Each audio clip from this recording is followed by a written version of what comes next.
আসসালামু আলাইকুম সুপ্রিয় শিক্ষার্থী, আশা করি সবাই ভালো আছো। আজ আমরা দ্বিতীয় অধ্যায়ের টপিক পড়তে যাচ্ছি। আমাদের দ্বিতীয় অধ্যায় হচ্ছে নেটওয়ার্কিং। গত ক্লাসে আমি কয়েকটি সংজ্ঞা দিয়েছিলাম তোমাদেরকে পড়ার জন্য। আমাদের নেক্সট টপিক আজকে সেটি হচ্ছে ডেটা ট্রান্সমিশন মেথড। আমরা এখানে ডেটা ট্রান্সমিশন মেথডের টাইপ দেখতে পাচ্ছি।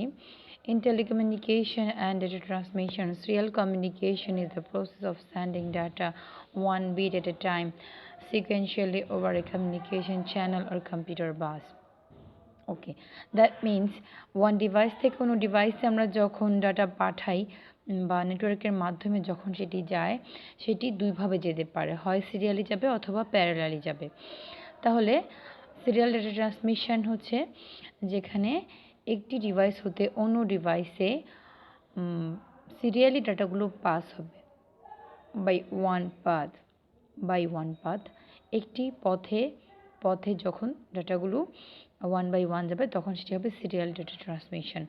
উপরের চিত্রে মানে প্রথম চিত্রে তোমরা খেয়াল করো যে সেন্ডার থেকে রিসিভারের দিকে অনেকগুলো পথে ডাটা যাচ্ছে, তার মানে at a time parallelly data transfer হচ্ছে। এটাই হচ্ছে প্যারালাল ডেটা ট্রান্সমিশন।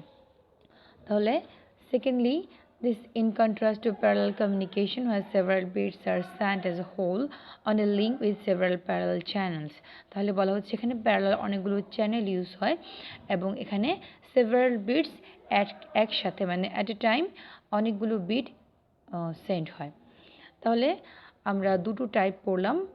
আবার বলছি, ডেটা ট্রান্সমিশন মেথড দু প্রকার, একটি হচ্ছে সিরিয়াল ডেটা ট্রান্সমিশন অ্যান্ড অপরটি হচ্ছে প্যারালাল ডেটা ট্রান্সমিশন। আমরা একটা চিত্র দেখি। এই চিত্রটি হচ্ছে সিরিয়াল এবং প্যারালাল ডেটা ট্রান্সমিশন। উপরে আমরা দেখতে পাচ্ছি সেন্ডার থেকে বাইটগুলো রিসিভারের দিকে ওয়ান বাই ওয়ান যাচ্ছে, একটি পথ দিয়েই যাচ্ছে।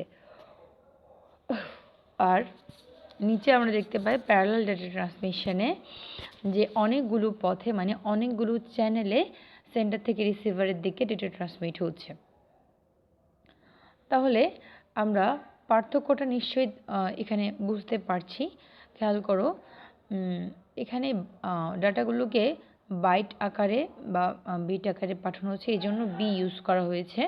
B1, B2, B3, B4, B5, B6, B7, B8 serial data ট্রান্সমিশনে এভাবে একের পরে একের ট্রান্সমিট হচ্ছে, কিন্তু সেই জায়গায় প্যারালাল কমিউনিকেশনে B1 থেকে B8 একই সাথে ট্রান্সমিট হচ্ছে। তাহলে প্যারালাল ডেটা ট্রান্সমিশন আমরা দেখতে পাচ্ছি যে একই সময়ে 8টি বিটকে একই সাথে ট্রান্সমিট করতে পারছে, যে জায়গায় সিরিয়াল ট্রান্সমিশনে 8টি বিট ট্রান্সমিট করতে 8 বার সময়ের প্রয়োজন হয়। তাহলে এই হচ্ছে মূল পার্থক্য সিরিয়াল এবং প্যারালাল ডেটা ট্রান্সমিশনের মধ্যে।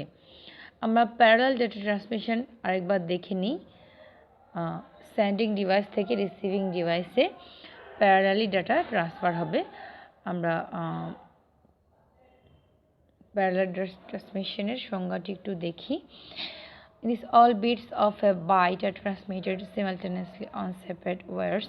Practically, if two devices are close to each other, such as computer to printer, communication within the computer's high-speed but complex circuit.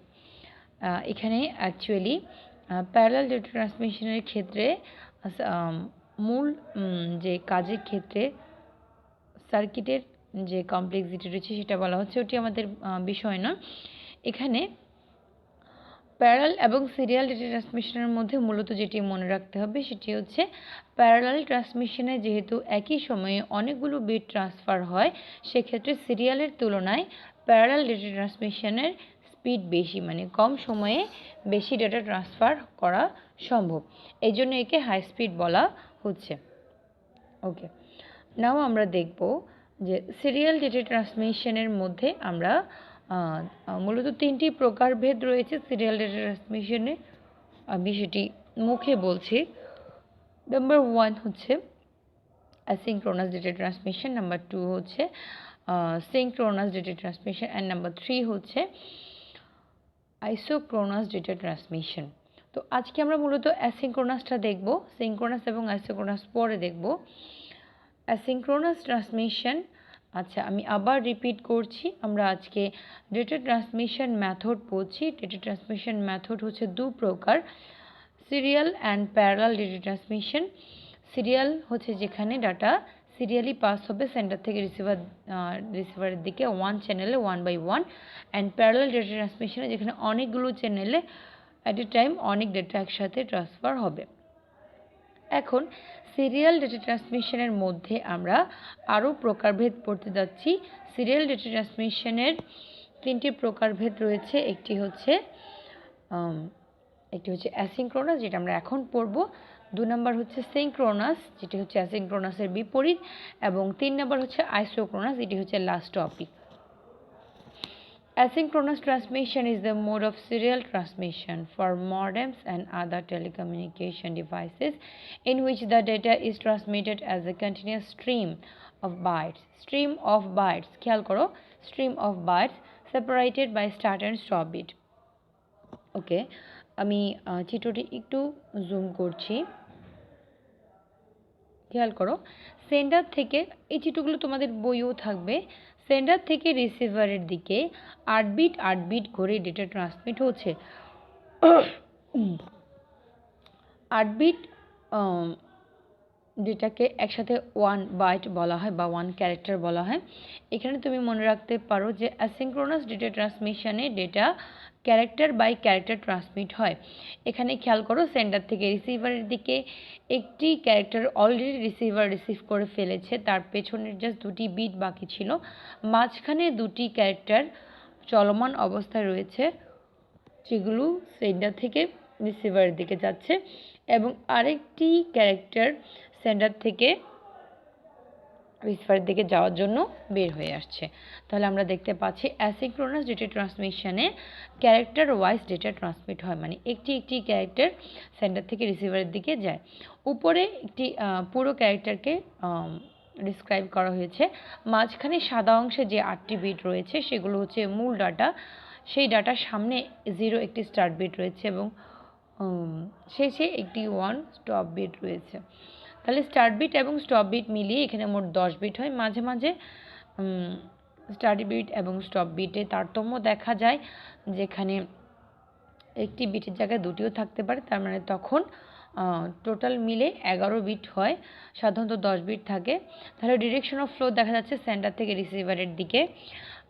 এখন তাহলে আমরা অ্যাসিঙ্ক্রোনাস ট্রান্সমিশনে এতটুকুই বুঝলাম। এখন আরেকটা জিনিস খেয়াল করার আছে, সেটি হচ্ছে পরপর দুটি ক্যারেক্টারের মাঝখানে গ্যাপ রয়েছে। খেয়াল করে এখানে তীর চিহ্নের মাধ্যমে দেখানো হচ্ছে যে গ্যাপস বিটুইন ডাটা ইউনিটস, এটিকে আমরা টাইম আউট বলতে পারি। তাহলে দুটি ক্যারেক্টারের মধ্যবর্তী সময় এটি কিন্তু সবসময় একই হয় না। এটি অ্যাসিঙ্ক্রোনাস ডেটা ট্রান্সমিশনের একটি আলাদা বৈশিষ্ট্য, যে সেন্টার থেকে রিসিভারের দিকে যাওয়ার পথে পরপর দুটি ক্যারেক্টারের মধ্যবর্তী সময় সমান হয় না, এটি খেয়াল রাখতে হবে। এক্সাম্পল হিসেবে আমরা বলতে পারি যে আমরা যখন মোবাইলে কোনো কিছু লিখি বা মেসেজ লিখি বা ল্যাপটপ বা কম্পিউটারে যখন আমরা কোনো কিছু টাইপ করি, তখন কিন্তু একই সময়ে আমরা একই স্পিডে বা একই গতিতে লিখতে পারি না। তাহলে এই সময়ে যখন আমাদের কিপ্যাড থেকে মোবাইলের প্রসেসরে ডাটা যায়, বা কিবোর্ড থেকে কিবোর্ডের তারের মাধ্যমে যখন কম্পিউটারের সিপিইউতে আমাদের লেখা শব্দগুলো যায়, সেটি কিন্তু একই তালে একই গতিতে যেতে পারে না। তাহলে এই ট্রান্সমিশনটি হচ্ছে অ্যাসিঙ্ক্রোনাস ট্রান্সমিশন। তোমার কিবোর্ড থেকে কম্পিউটারে, তোমার কিপ্যাড থেকে মোবাইলের প্রসেসরে যে ডেটা ট্রান্সমিশন, সেটি হচ্ছে অ্যাসিঙ্ক্রোনাস ট্রান্সমিশন।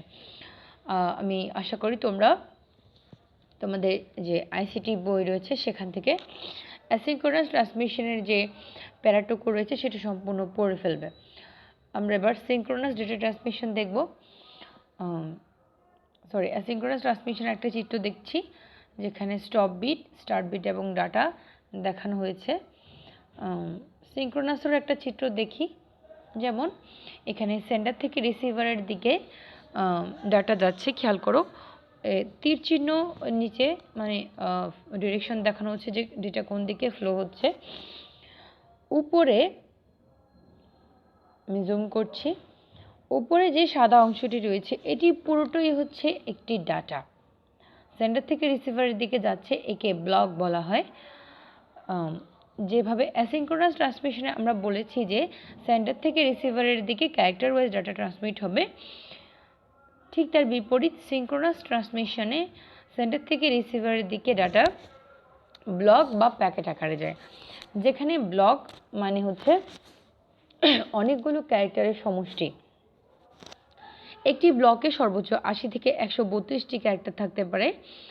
তাহলে চিন্তা করতে পারো যে অ্যাসিঙ্ক্রোনাসের তুলনায় সিঙ্ক্রোনাসে কত বেশি পরিমাণ data at a time send হতে পারে, ট্রান্সমিট হতে পারে।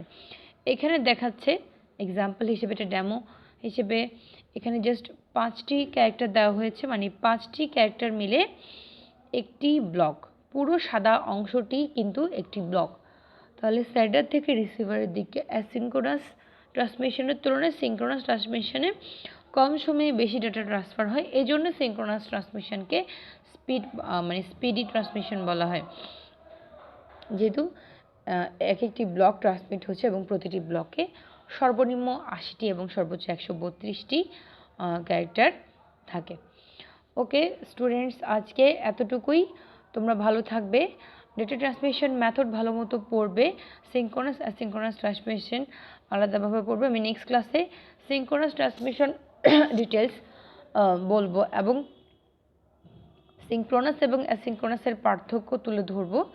তোমরা সে পর্যন্ত ভালো থাকবে, মেন বই রিডিং পড়বে। তোমাদের জন্য এটাই সাজেশন যে মেন বই রিডিং পড়বে। মেন বই রিডিং পড়া ছাড়া আর কোনো উপায় নেই। মেন বই রিডিং পড়লে তোমার সব দিকেই সুবিধা, subjective, objective, MCQ, CQ, practical সবখানেই তুমি সুবিধা পাবে যদি তুমি মেন বই ভালো মতো পড়ো।